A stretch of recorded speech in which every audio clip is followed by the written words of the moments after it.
here in New Hampshire, they think it's crazy when they say you're funding a government with no demand that the border be shut down. Like, what government are you funding if the border is so open that millions of people have been released into the interior as a real drain on the system? We were talking about it here with voters. So I think we've got to take the political high ground of a border fight. Mike Johnson has to do that in March. He's told me he will. What if the president, a Democrat, and the Senate, led by Democrats, say whatever you guys pass on the border is dead on arrival?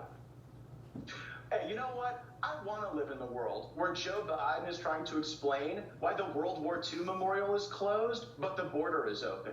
Like, I want Joe Biden to have to stand up and say, well, you don't get your Social Security check, but watch as these migrants coming over get thousands of dollars every month. Because you know what? The American people seeing that might actually be what it takes to get the real solutions on the border. That stuff they're talking about over in the Senate is nonsense. It is titrated amnesty. It's letting 5,000 people into our country every day. And by the way, that'll be unidirectional. That'll only grow.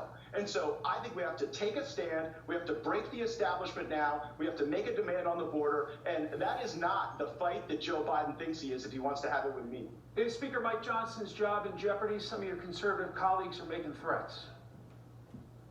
I don't think so. There are some surgeries after which there's sort of a mandatory recoup time before you can have that exact same surgery again. That's probably how I would view the speakership right now. I do think it's important to not score him the same as Kevin McCarthy. McCarthy had a 4-seat majority. Then we kicked out Santos. McCarthy took his marbles and went home. A guy took a college presidency, and Johnson has a 1-seat majority, which is actually 4 times less powerful than having a 4-seat majority when counting votes. And so we give him probably a little more grace. He also doesn't lie to us. McCarthy had a $50 billion corrupt side deal. Johnson actually clawed back $20 billion of that. Not enough for my liking, but at least we're not making more corrupt side deals. Those are the very things that have led to more inflation, higher prices, and a diminished American economy. But to be fair to both of them, Republicans don't control Washington. You have a razor-thin majority in the House.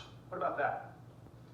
Well, in the words of Chip Roy, we have a thin majority, but what about we take it out for a spin?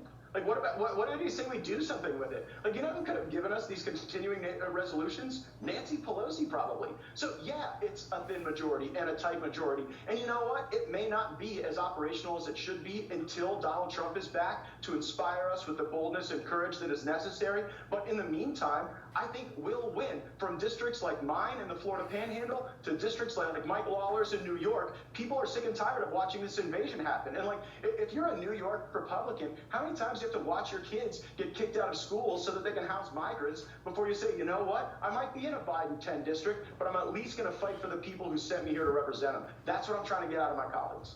I've got to believe that there's some folks at home watching, though, thinking that this is still personal to Kevin McCarthy, that Mike Johnson's doing largely the same things that McCarthy did.